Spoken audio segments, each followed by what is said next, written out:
Welcome to 6 Degrees of Wiki, a podcast where two sisters find the 6 degrees of separation between Wikipedia articles that don't seem to have anything in common. I'm Rosanna. And I'm Nikki. Today we'll fall into a Wikipedia spiral where we have just 6 rounds to figure out how the first degree could possibly be connected to the last, while learning all sorts of peculiar facts along the way. Let's get started. Today we are spiraling from SpongeBob SquarePants to spiritualism. Now, Nikki, you already know why I picked the starting degree, but I'm going to share with our listeners. I've been trying for about a week and a half to come up with a spiral for this episode, and I've been struggling. They've not been going anywhere. I've been getting frustrated. And I was like, Nikki, I don't know what to do. I can't find a spiral. And Nikki's like, how about SpongeBob SquarePants? Ha ha ha. I went to that article and I found this amazing spiral. I love that my joke leads you through your life, all the hard parts. It's so much more interesting than I would have expected it to have turned out. Oh, excellent. Round 1. SpongeBob SquarePants is an American cartoon character. Spiritualism is the religious movement based on the belief that the spirits of the dead exist and can communicate with the living. Nikki, do you see anything that these 2 degrees have in common? I'm pretty sure that to some people, SpongeBob SquarePants is like a religion. I would agree with that. There's a lot of obsession about that show because it's amazing. I mean, who else lives in a pineapple under the sea? Not many. Not many. So your connection is that SpongeBob is his own religion? Yes. And I think that cannot be too far off. It's got to be right. Would you like to hear more about SpongeBob SquarePants? Oh, yes. I want to know how SpongeBob SquarePants works in a grill underwater where you're not supposed to be able to have fire. I don't understand. I do not have an answer to that question. Dang it. The age-old question. SpongeBob SquarePants is the titular character and protagonist of his own animated TV series. He was created by Steven Hillenburg, a cartoonist and educator who had a history of interest in marine science and the ocean in general. And this is not in my notes, but I found it out after I had already researched it. Just passed away. Yes. He had ALS. I know about that. He was not very old. Yeah, that is really sad. Yeah. So Hillenburg worked as a director on the animated series Rocko's Modern Life until it was canceled. Then writer Martin Olson suggested Hillenburg create a series based on marine animals because of his interest. And the suggestion inspired him to create a series about an overly optimistic and naive sea sponge living in an underwater town called Bikini Bottom. Hillenburg modeled SpongeBob after a kitchen sponge, so he is a literal squeaky clean square. Hillenburg had created a comic strip in the 80s while he was teaching marine biology to visitors at the Ocean Institute in Dana Point, California. He derived SpongeBob's name from a character in that comic strip called Bob the Sponge. I just remembered that when we watched this when your kids were really little, and Dad would refer to it for some reason, he called him Sponge SquarePants Pants.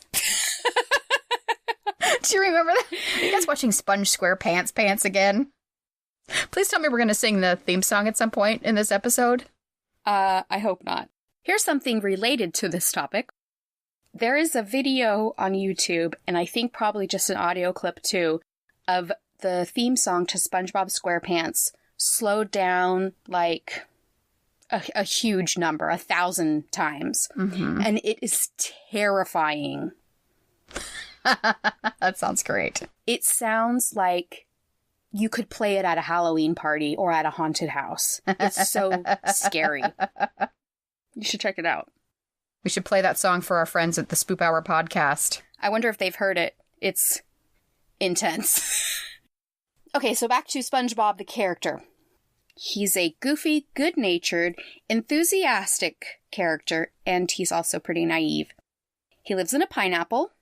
with his pet snail, Gary. Under the sea. Under the sea. Gary is my favorite. He works as a fry cook at Eugene Krab's restaurant that's called the Krusty Krab.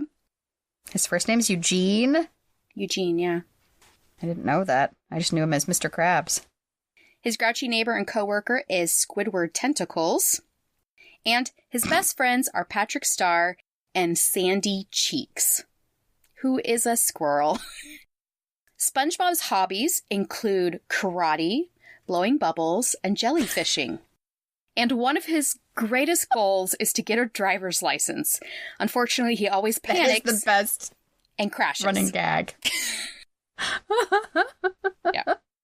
SpongeBob SquarePants was originally named Sponge Boy, but Nickelodeon found out that the name was already being used for a mop product.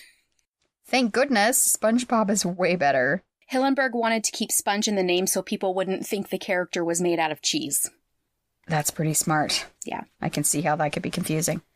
The pilot of the show aired on May 1st, 1999, and it was called Help Wanted. SpongeBob is voiced by Tom Kenny, who is a veteran voice actor, and he's also worked on Adventure Time, The Powerpuff Girls, Johnny Bravo, and Cat Dog. SpongeBob is really popular with kids, but also really popular with adults. Mm-hmm. He was on Entertainment Weekly's list of 100 greatest characters of the last 20 years in 2010, and TV Guide put him at number 9 on their list of the 50 greatest cartoon characters of all time. Wow. Warranted. In 2007, Barack Obama was doing an interview, and he said that SpongeBob SquarePants was his favorite cartoon character and that he watched the show with his daughters. That's awesome. Not everyone loves SpongeBob, though. Haters. He was number 4 on Ask Men's Top 100 Irritating 90s Cartoon Characters because they said his well-meaning attitude was annoying. I disagree. I think it's charming. It is charming, yes. I think those men are annoying. I concur. Time Magazine's James Poniwazek, I think, called SpongeBob the anti-Bart Simpson, which I think is a great description. Yes. Yeah. Interesting fact about SpongeBob SquarePants. In the French dub version of the series, SpongeBob speaks with a slight Daffy Duck-style lisp. SpongeBob was the first fictional character to be featured at Madame Tussauds Wax Museum in New York. Weird. I just want to know how big his wax statue is. That sounds kind of scary. Round 2. Nikki, what do you think the next degree is? I actually remembered to write down some ideas. Hey, good for you. I wrote down 2 things.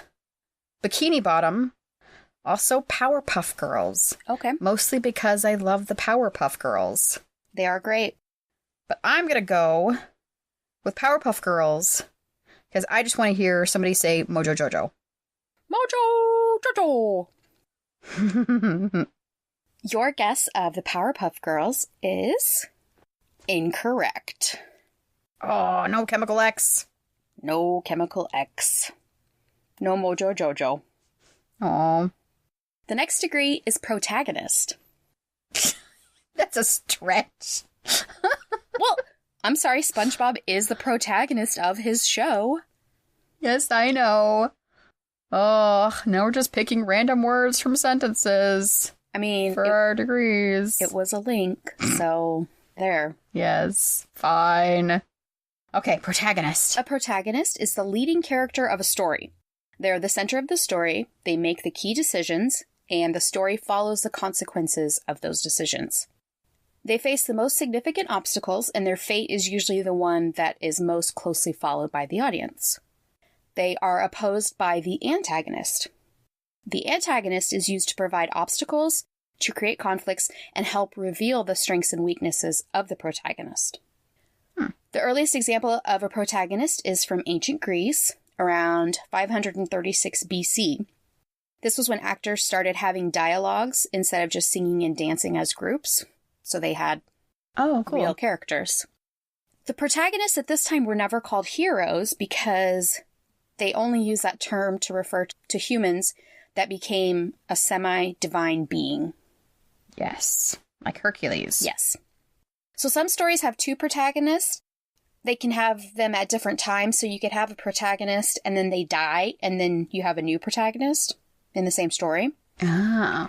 There can also be a main protagonist and then a subplot that has its own protagonist. War and Peace has 15 major characters. What? Little Women has 4 lead characters, so protagonists, because all 4 of the sisters, I would consider them protagonists. Yeah. Though it does feel like Jo is the main one, but still, they all have very important storylines. Yeah. In Shakespeare's Romeo and Juliet, Romeo is the protagonist and Tybalt is the antagonist. In Hamlet, Prince Hamlet is the protagonist while Claudius is the technical antagonist, but Hamlet is also his own antagonist sometimes. Yeah, he is. He is just as much the problem as everyone else there. Yeah. Also, sometimes the protagonist isn't a person, like The Hobbit, Watership Down, Charlotte's Web. Oh, yeah. Here's an interesting fact about protagonists, which I had never thought of before I read this. There's this thing called a false protagonist. This character seems like the protagonist, but ends up disappearing very early on. An example of this is the character Marion from Alfred Hitchcock's movie Psycho. You think she's the main character, and then she's gone. Round 3. All right, so what do you think the next degree is? I only wrote down one thing. Wow, okay. Fate. Fate. Because spiritualism, I mean, it's spirits, but it's kind of maybe about their fate. Maybe that's why they want to talk to living people about their fate and how they don't like it, or sure, yeah. Whatever the heck, they're still spirits. So fate. Okay. I hate that I had to convince you and you're saying yes, like, oh, I didn't think of that. So apparently, it's probably not right, but I'm doing it anyway. Your guess of fate is incorrect. I actually looked at my paper to see if I even said fate, which I did. You're right. You did. I did. But that's not it. The next degree is psycho. You slipped that one in at the end and tricked me. I did, on purpose. Sneaky hobbitses. I thought this article was really interesting. Have you seen the entire movie Psycho? I think so, yes, a very, very long time ago. Yeah, I've seen a lot of parts of it, but I've never seen the whole thing all the way through. And it's disturbing. Yeah, it's creepy. I will also give a spoiler warning to listeners. If you have not seen Psycho, you're about 50 years too late. You're going to get spoiled right now. Yeah. Psycho is a 1960 American psychological horror movie directed and produced by Alfred 60 Hitchcock. Years too late. Yeah. The screenplay was written by Joseph Stefano, and it was based on the 1959 novel called Psycho by author Robert Bloch. It stars Anthony Perkins, Janet Leigh, John Gavin, and Vera Miles. The story is that Marion Crane, the false protagonist, is a secretary, and she ends up hiding in a motel after she steals $40,000 from her employer. Oh, I forgot about that. At the motel, she meets Norman Bates, who is the owner of the hotel, and then it just goes spiraling into a horror movie, obviously. Mm-hmm. The movie and its process were unlike Hitchcock's previous film, which was North by Northwest. Peggy Robertson, Hitchcock's longtime assistant, was one of the few people he trusted to propose perspective material. She showed him the book, and so he acquired the rights for $9,500. Seems like a lot for then. Yeah. He then reportedly had Robertson buy up as many of the books as she could find so he could preserve the surprise ending. Oh. Because it had only come out the year before. Oh, okay. That makes a lot of sense. So here are the reasons why the process was completely different than his other movies. Paramount Pictures did not want to make it. They had already rejected it as an idea for a movie. They called it, and I quote, too repulsive. Well, that's not wrong. Hitchcock wanted so badly to make the film that he proposed a very low budget, which was under $1 million. It was like $870,000. He agreed to personally finance the project and then to take 60% stake in the film instead of his usual $250,000 director's fee. I'm sure that worked out well for him. He filmed it in black and white. These are other ways he saved money. He filmed it in black and white, and he used a television crew instead of a movie crew. And this was the crew from his TV show, Alfred Hitchcock Presents. He also chose to film in black and white so the murder scenes weren't so gory. Ah, yeah. Somehow they're still terrifying, though. They are. It's the suspense. Yes, it is. And the music. The film had outstanding box office sales. It earned 4 Oscar nominations, including Best Supporting Actress for Janet Leigh and Best Director for Alfred Hitchcock. It's considered one of Hitchcock's best films and probably the most famous. It's often ranked as one of the greatest films of all time. And it's widely considered to be the earliest example of the slasher film genre. It was controversial for a lot of things. Mainly its depiction of sexuality and violence, and it has an element of cross-dressing and homosexuality. So those are all controversial topics. And it showed a flushing toilet. No flushing toilet had ever appeared in mainstream film or TV in the US before that. Wow. It's kind of amazing to think about how our sensibilities have changed so much. So now I'm going to talk about the shower scene. Okay. It's 3 minutes, and it's probably the best-known movie scene in all of cinema history. Yeah. The scene and its filming spawned a bunch of myths and legends and rumors and conspiracy theories and all kinds of stuff. 77 different camera angles were used, and most of the shots were extremely close up. The very well-known music score of that scene was an original all-strings piece using screeching violins, violas, and cellos. One of the myths is that ice-cold water was used in the shower so that Janet Leigh's screams would sound realistic, but Leigh's denied it, and she said that the crew was very accommodating and they supplied hot water throughout the week-long shoot. Wow. Yeah. I mean, if you're going to get 77 camera angles, it's going to take a while. Yeah, but I mean, she was mostly naked the whole time. She was never completely Very naked. uncomfortable. They had stuff for her. Since Hitchcock's death in 1980, there have been 3 sequels, a remake, a made-for-TV spin-off, and the prequel TV series, Bates Motel. I have not seen that show, but I have heard of it, and it's got the guy from The Good Doctor, and I like him.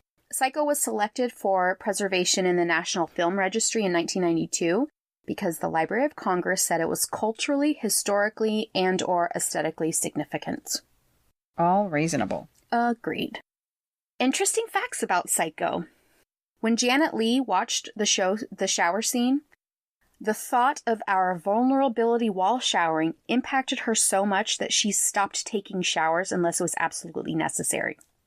And even then, She would lock all the doors and windows, and she'd leave the shower door open. Whew. So it was traumatizing for her, you're saying? But you know what's weird?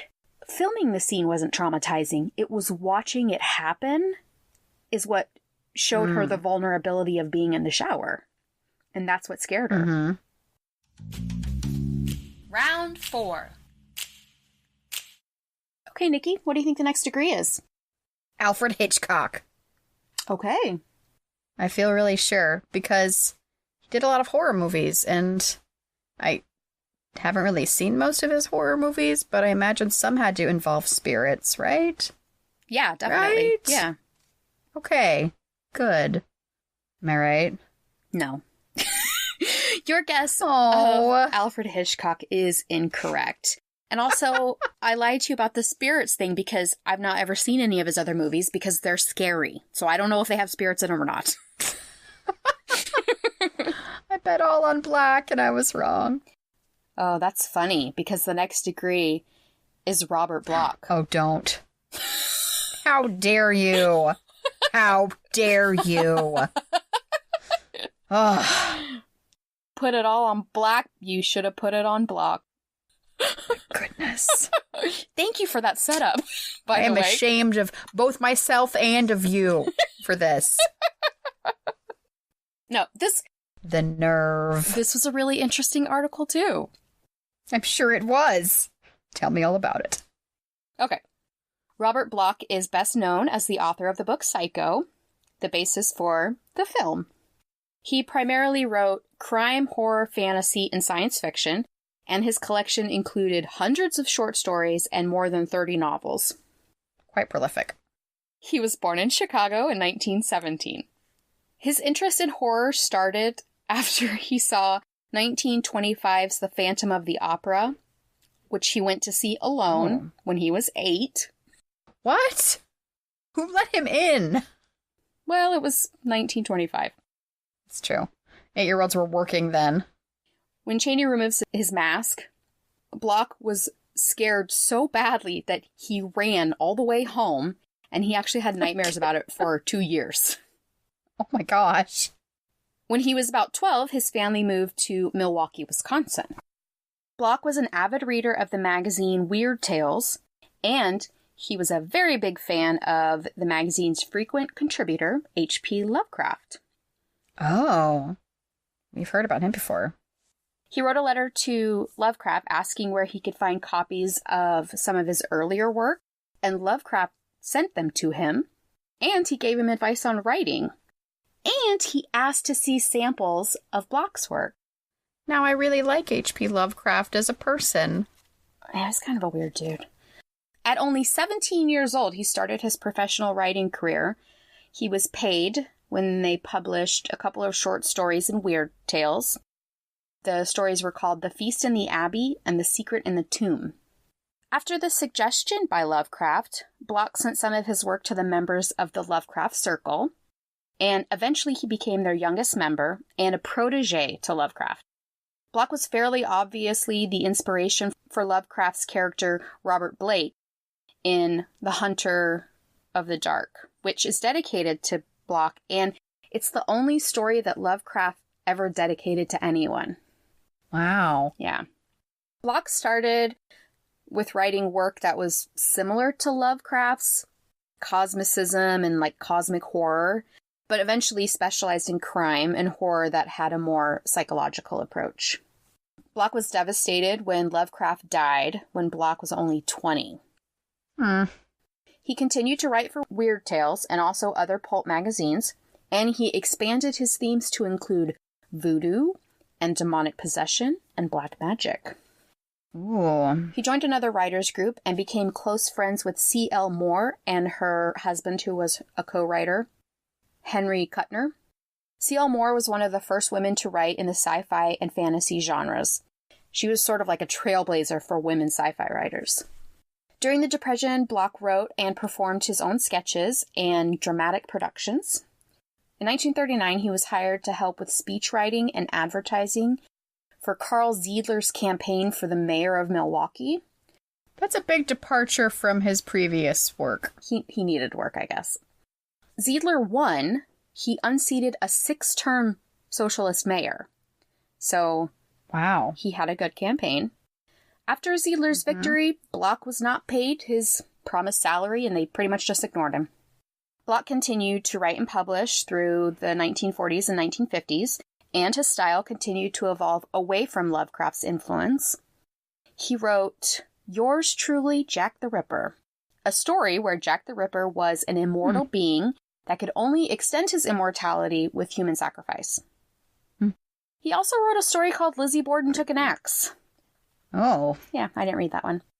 Yeah, I think I know enough about Lizzie Borden without having to read about her and find out the gory details. I apologize to all the children listening to the show that are going to have nightmares after this. Yeah, there's a lot of blood. I might also have nightmares after this. The first novel that he had published was called The Scarf. It was published in 1947, and it's about a writer that uses real women as models for his characters. Then he kills them with a maroon scarf. Oh. Yeah. That's not very nice. He published 3 more novels in 1954. They were called Spiderweb, The Kidnapper, and The Will to Kill. And then in 1959, he published Psycho. He based Norman Bates loosely on the serial killer Ed Gein. He didn't base him specifically on the person Ed Gein, but the circumstances of the murderer living undetected in a small town. Nobody suspected him, that kind of thing. Mm-hmm. He earned $6,750 for selling the screen rights, but he never made any more money from that movie. Oh, that's terrible. Yeah.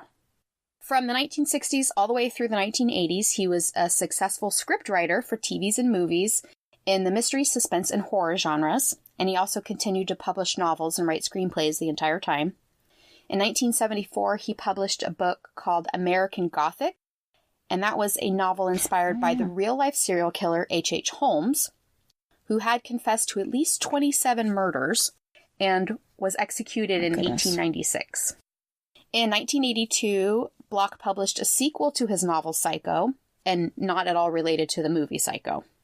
In 1990, he published the novel called The Jekyll Legacy, which was a collaboration with Andre Alice Norton, and that book was a sequel to Dr. Jekyll and Mr. Hyde by Robert Louis Stevenson. Cool. That year, he also published the third Psycho novel, and also not related to the movies, and also that was the last book he published. Yeah, he was getting up there by then.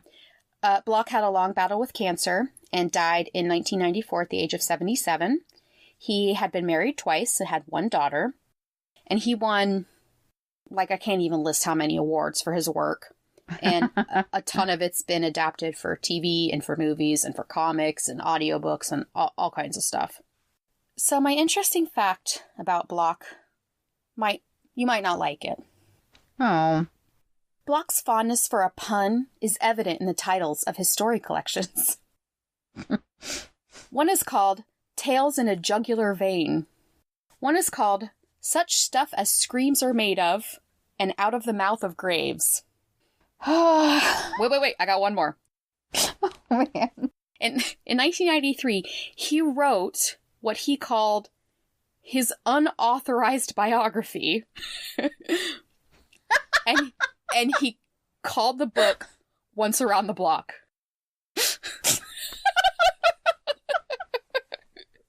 I'm pretty sure that if our father was a writer, these would be the kinds of names he would name his books. Dad jokes in print. Round 5. Okay, Nikki. We're getting close to the end. We have a couple of degrees left. What do you think the next one is? You said so many things that sounded like they could be the next degree because there was so much spiritual stuff in there. Yeah, there was a lot. At first I was like, oh, Chicago, because I think it's supposed to be pretty haunted with spirits. Mm-hmm. And then you said tomb, and I said, well, of course it has to be tomb because spirits and spiritualism, it makes sense. And then you said a whole list of things.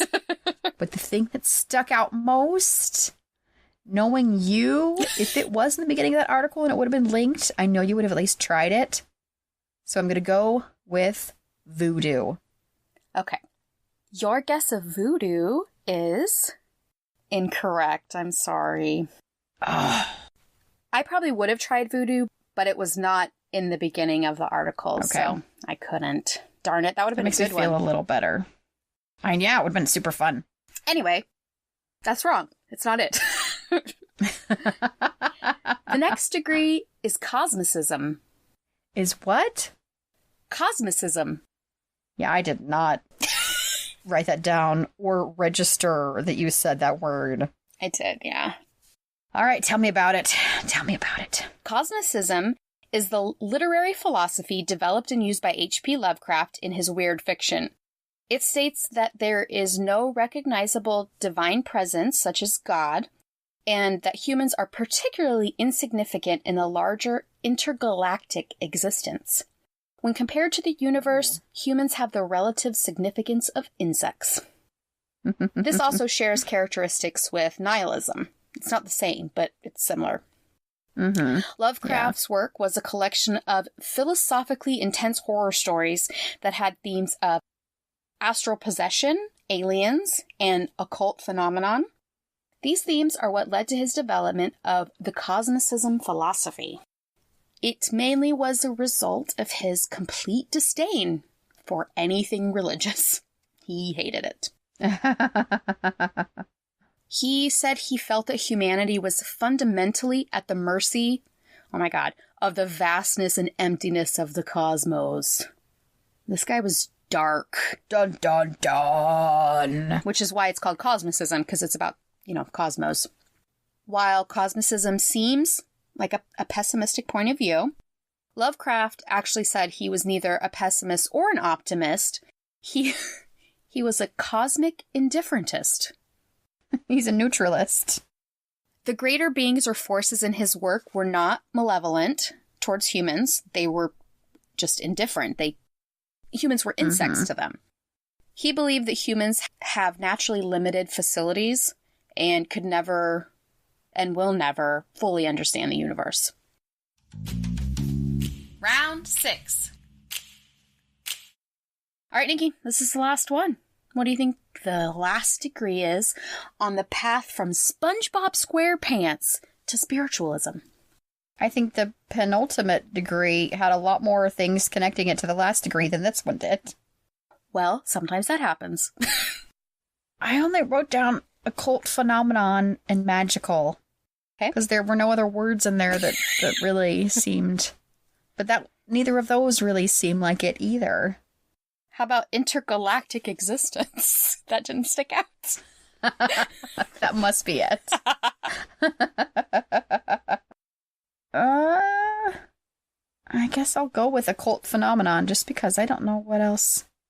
But I guess spiritualism revolves around occult phenomenon, so sure. Maybe I'm not wrong after all. This is my last chance. Okay. Your guess of occult phenomenon is mostly correct. Like what percentage correct? Because I get partial points if it's close enough. I think you probably should get full marks for this because the next degree is occult. Okay, I'll take it. I kind of got one right. Yeah. All right, so the occult. The occult is knowledge of the hidden or knowledge of the paranormal, which is in comparison to facts and knowledge of the measurable. For most practicing occultists, it's the study of a deeper spiritual reality that goes beyond reason and physical science. In the 16th century, occult science was astrology, alchemy, and natural magic, and sometimes divination. The term occultism showed up in 19th century France and made it into the English language in 1875 by Helen Blavatsky, who was a Russian occultist, philosopher, and author. It differs from older forms of esotericism because this philosophy doesn't reject scientific progress or modernity. In the 20th century, it meant something like a category for things that weren't religion and they weren't science. They were like in the middle and included belief in things like vampires, ghosts, fairies, UFOs, and parapsychology, which we have talked about before. All the cool stuff. I agree. By the 21st century, it was and is used to categorize esoteric traditions like Theosophy, New Age, and Spiritualism. But during all of those times, all the way back to the 16th century, the terms were used differently by different people. I mean, occult means different things to different people. Mm-hmm. I've been here this whole time for this whole episode, and I have no idea how we got from SpongeBob to where we are right now. I'll do a recap at the end. Thank you. So my interesting fact about the occult is that the article mentioned a book called... The book is called The Occult, A History by Colin Wilson, and it was published in 1971. It's divided into 3 sections. 1 is a survey of the subject matter. 2 is a history of magic. And 3 is man's latent powers. Does that not sound like a book from Harry Potter? Yes, it really does. I feel like it... One of their textbooks. Yeah, it belongs to Hogwarts. And that leads us to spiritualism, our final degree.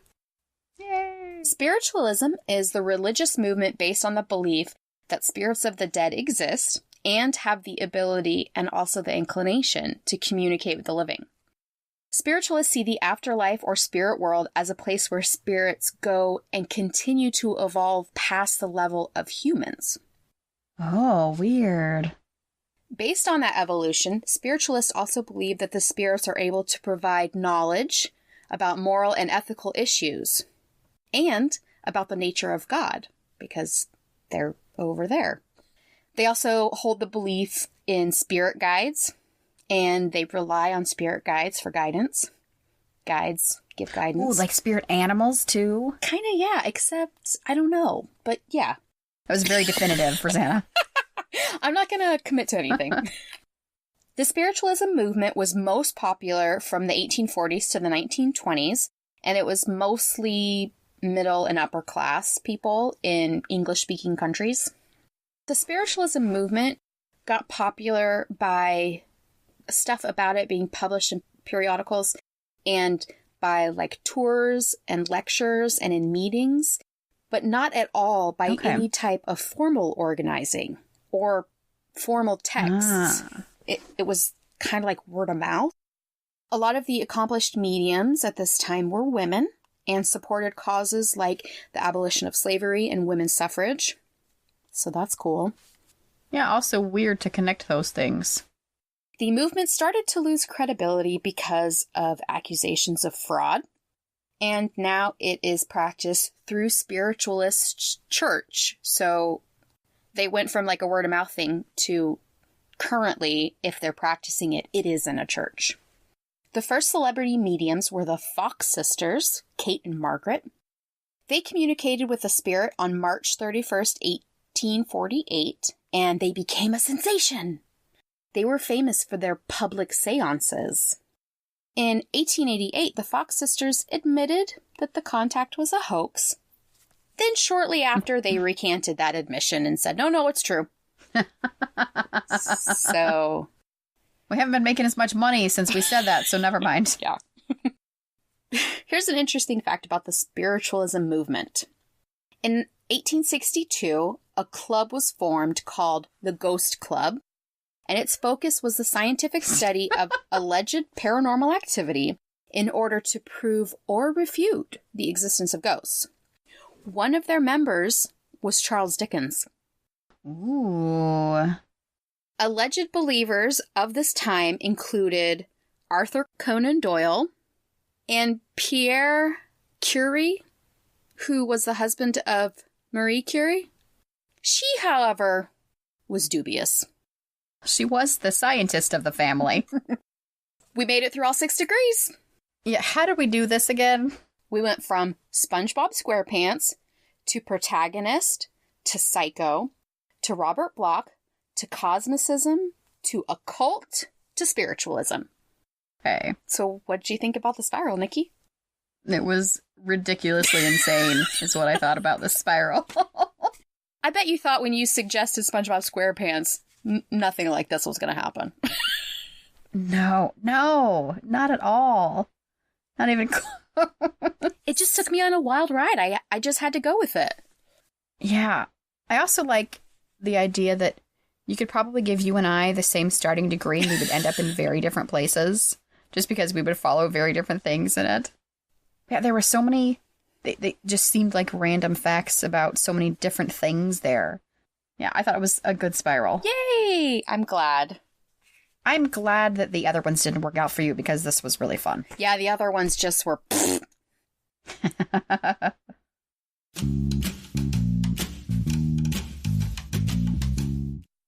So before we get to our whim of the week, we would like to give a shout out to our continuing patrons. Thank you so much for your support. Thank you. We'd also like to announce a new patron.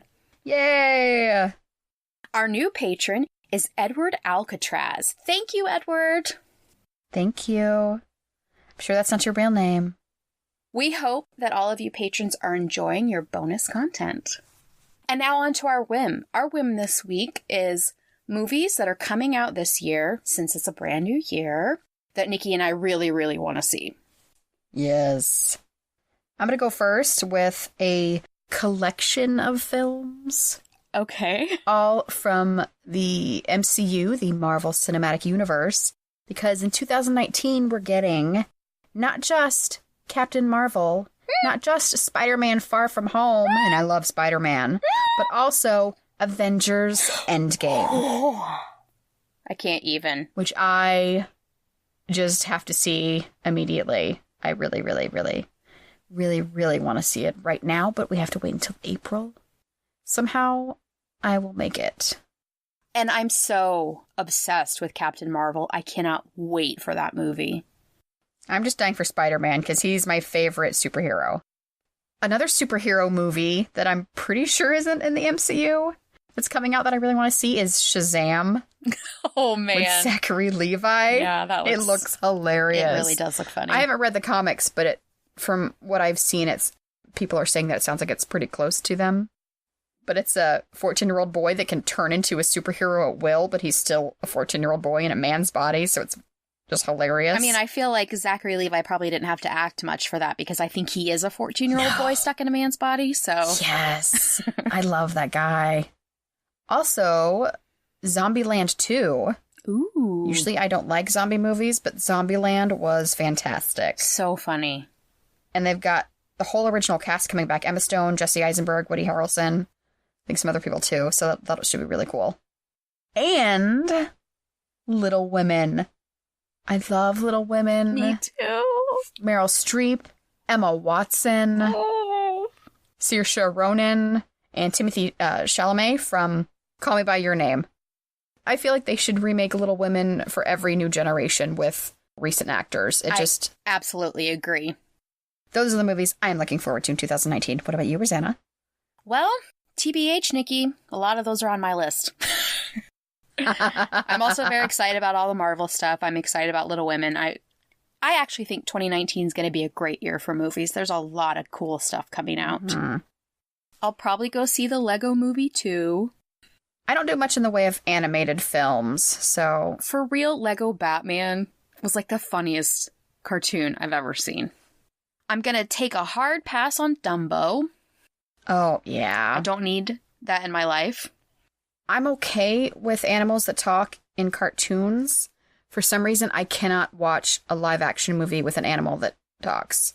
It really, really creeps me out. Well, I don't want to go to a movie and cry about a fake elephant, so I'm going to not go.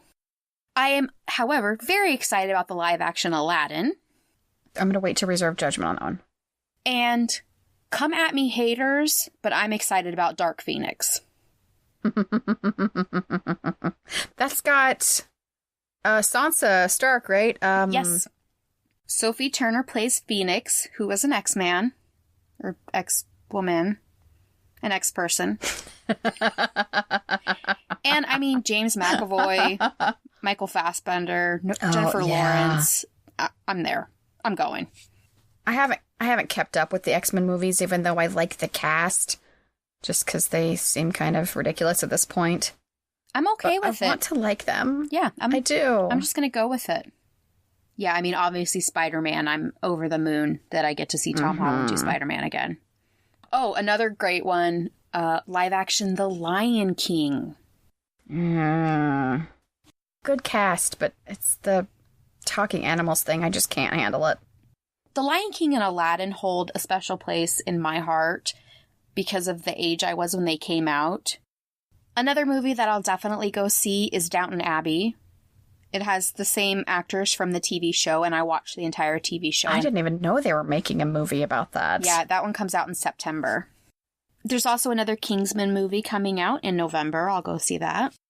A prequel, yeah. It's got Ralph Fiennes in it. Oh, I like him. I do, too. Who doesn't love Voldemort? I mean, a lot of people don't, really. I will definitely see Star Wars Episode 9. I'm excited about all the movies that are coming out. It's going to be great.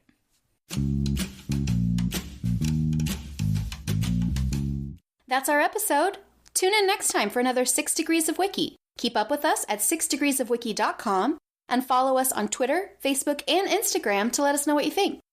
Looking for early access to episodes and bonus content like bloopers? Go to patreon.com to become a 6 Degrees of Wiki patron and get discounts on merch or even help us choose degrees. Thanks for listening, and we'll see you next time.